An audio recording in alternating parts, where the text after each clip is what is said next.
नमस्कार. जय शिवराय मित्रांनो. आज एका दिनविशेषच्या बाबतीमध्ये मी तुमच्यासोबत बोलणार आहे. माझे नेहमीचे दिनविशेष व माझी भटकंती ऐकण्यासाठी पाहण्यासाठी माझ्या यूट्यूब चॅनलला सबस्क्राईब करा आणि पाहत राहा ही विनंती. थँक्यू. आज जो दिनविशेष आहे तो आहे जागतिक जैवविविधता दिन. ही विविधता म्हणजे काय? वेगवेगळ्या सजीवांचं ह्या सजीव सृष्टीमध्ये आणि एकूणच संपूर्ण सृष्टीची एकत्रित गुंफण आणि एकमेकांचं सजीव निर्जीवाशी असलेलं नातं हे काय आहे ते आपण का समजावून घ्यायचं आणि सृष्टीच्या सातत्यासाठी हे का टिकवायचं याबाबत मी ह्या आजच्या व्हिडिओच्या माध्यमातून आपणासोबत बोलणार आहे. मित्रहो, आज रोजी आपण पाहता एकूणच सौरमालेचा विचार करता आज तरी निश्चित आणि ठोस सजीव सृष्टीच्या बाबतीतले जे पुरावे आहेत म्हणजे सजीव सृष्टीचा जो आढळ आहे तो आढळ फक्त पृथ्वीवरच आहे आणि म्हणूनच या पृथ्वीवरच्या लाडक्या माणसानं ही जीवसृष्टी आपण जपली पाहिजे. जैव विविधता या शब्दाचा सोपा अर्थ असा आहे की ज्या ठिकाणी तो सजीव वाढतो, जास्तीत जास्त संख्येनं सजीव एकमेकांसोबत एकमेकांचे जे काही त्यांच्यासोबतचं जैविक नातं असतं ते नातं घेऊन हे सजीव पुढे पुढे जातात किंवा त्यांचं संपूर्ण जीवनमान अगदी निर्धोकपणे ते त्या ठिकाणी जगतात.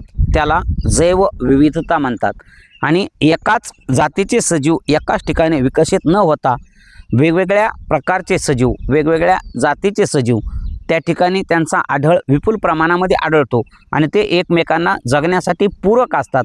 हा जैवविविधतेचा खरा अर्थ आहे. तर मग यामध्ये सजीव आणि निर्जीव ह्या दोघांचाही परस्पर पूरक संबंध असतो. जसं की डोंगर, दगड, धोंडे हे निर्जीव आहेत, परंतु डोंगराच्या उतारामुळेच नद्यांचा उगम होतो, ओढ्यांचा उगम होतो. त्यावरून वाहून जाणारं पाणी नदी रूपानं हे पूर्ण पृथ्वी तलावरून जात असतं. नदीला आपण जसं मानवी शरीरामध्ये रक्ताच्या शिरा रक्तवाहिन्या असतात तसंच नदी किंवा जे छोटे छोटे ओढे नाले असतात हे आपल्या पृथ्वीच्या जीवनवाहिन्या किंवा त्याच्या त्या रक्तवाहिन्या आहेत असं आपण म्हणू शकतो.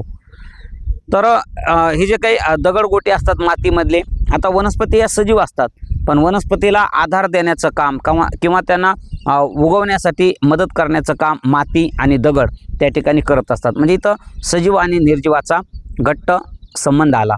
जे काही मांसाहारी प्राणी आहेत की जे पक्ष्यांचं प्राण्यांचं थेट भक्षण करतात, छोट्या छोट्या जसं की म्हणजे ससा, हरिण यांना वाघ खातो.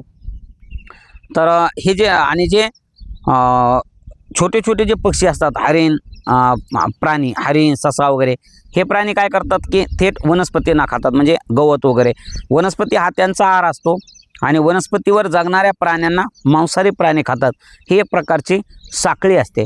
परंतु वाढत्या अफाट लोकसंख्येनं आणि प्रचंड बुद्धीच्या जीवावर माणसानं काय केलं की निसर्गातल्या ज्या शक्ती आहेत ह्या निसर्गातल्या शक्ती स्वतःचं म्हणजे मानवी विकासासाठी ते आपला गुलाम करण्याचा प्रयत्न केला. आणि मग झपाट्यानं वाढणारं औद्योगिकीकरण, झपाट्यानं वाढणारं शहरीकरण यामुळं काय झालं की जैवविविधता प्रचंड धोक्यात आलेली आहे. म्हणजे डोंगर सपाटीकरणाकडे माणसाचा कल आहे. मोठे मोठे डोंगर भुईसपाट करायचे, त्यावर घरं बांधायची. त्यामुळं होतं काय की डोंगर नावाची जी परिसंस्था असते, डोंगर या परिसंस्थेवर जगणारे जे सजीव असतात ते आपोआपच त्या ठिकाणी नष्ट होतात किंवा त्यांच्या जगण्यावर प्रतिकूल परिणाम होतो. जसं की पाणी ही खूप मोठी जीवसृष्टी आहे. तिचा इतका आवाका प्रचंड आहे.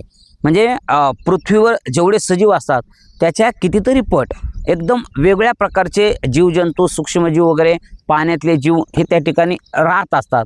पण ज्यावेळेला पाण्यामध्ये रसायनं मिसळतात, पाणी अगदी निकृष्ट दर्जाचं किंवा रसायन मिश्रित प्रदूषित होऊन जातं, त्यावेळेला पाण्यामध्ये जगणारे जे सजीव असतात त्यांच्या प्रजननावर, त्यांच्या वाढीवर, त्यांच्या विकासावर प्रतिकूल परिणाम होतो आणि पाण्यातले सजीव नष्ट होण्याचा धोका राहतो. पाण्यातले सजीव जर नष्ट झाले तर आपोआपच माणसाला पाण्यातून मिळणारं जे काही त्या पाण्यातल्या सजीवाचं अन्न म्हणून जो आपण उपयोग करत असतो ॲटोमॅटिकली ते अन्न हे कमी प्रमाणामध्ये व्हायला सुरुवात होतं. मागील काही वर्षाची जर आपण आकडेवारी पाहिली तर हे आपल्या लक्षामध्ये येईल की मच्छीमारीचं जे प्रमाण आहे किंवा मासे सापडण्याचं जे प्रमाण आहे ते कमी आहे. हे जे काही म्हणजे पारंपरिक जे मच्छीमार लोक आहेत त्यांनी ह्या गोष्टीची वारंवार कबुली दिलेली आहे, हे आपल्याला माहीत आहे. त्यासोबतच आपण ज्यावेळेला म्हणजे शेतीमध्ये पाहतो, माती जी आहे, माती हा शेताचा अनिवार्य घटक आहे. म्हणजे माती हीच आपली अन्नदाती आहे. परंतु असं होतं की ज्यावेळेला ही माती पाण्यामध्ये म्हणजे तिच्यामध्ये रासायनिक खतं, पाणी वगैरे मिसळलं जातं, त्यामुळं काय होतं की मातीचा कठीणपणा वाढतो, तिची जी सुपीकता आहे ती सुपीकता कमी होऊन जाते आणि मग त्यामुळं रसायन मिश्रित आपल्याला अन्न वगैरे मिळतं आणि मातीचा एक थर तयार होण्यासाठी हजारो वर्षे लागतात. ज्यावेळेला माणसाच्या अनियंत्रित अवस्थेमध्ये म्हणजे काही गोष्टी होऊन जातात, त्यावेळेला पुरासारखा धोका, जमिनीची धूप होणारा धोका, ह्यामुळं काय होतं की मातीचं आरोग्य बिघडून जातं. त्यामुळंच मग काय होतं की मग मातीवर जगणारे जे काही सूक्ष्मजीव असतात, म्हणजे मातीच्या गर्भामध्ये जे बारीक बारीक जीव असतात की जे मातीची सुपीकता वाढवतात, तर ते सुद्धा रासायनिक खतामुळे वगैरे त्या जीवावर परिणाम होतो आणि एकूणच काय होतं की मातीचं आरोग्य हे मातीचं जे आरोग्य आहे ह्या मातीच्या आरोग्यावर एक विपरीत परिणाम होतो. आणि म्हणून आपण अलीकडच्या काळात जर आपण बघितलं तर मातीची सुपीकता ही कमी झालेली आपल्याला दिसून येते. तर त्यामुळं मग मातीवर जगणारे सूक्ष्मजीव जातात, त्या सूक्ष्मजीवावर जगणारे काही कीटक असतात, ते कीटकसुद्धा नष्ट होऊन जातात. एक उदाहरण आपण झाडाचं घेऊ. ज्यावेळेला एखादं एक मोठं झाड नष्ट होतं, त्यावेळेला त्या मोठ्या झाडावर राहणारे पक्षी, मोठ्या झाडाच्या आश्रयानं राहणारे जे काही पशुपक्षी आहेत त्यांच्यासुद्धा म्हणजे घरट्यावर परिणाम होतो, तेही या सृष्टीतून नष्ट होत राहतात. असं एकंदरीत जैवविविधतेवर एक प्रचंड घाला येतो आणि म्हणून आपल्याला पाण्यातले सजीव असतील, झाडावरचे सजीव असतील, मातीतले सजीव असतील, ह्या सगळ्या सजीवांना एकत्रित घेऊन ही जैवविविधता आपण जपली पाहिजे. आणि बघा ना, सृष्टीमध्ये इतक्या नाना विविध आवाजांचे पक्षी आहेत, नाना विविध आवाजांचे प्राणी आहेत, नानाविध रंगांचे, इतकी रंगांची दुनिया आहे.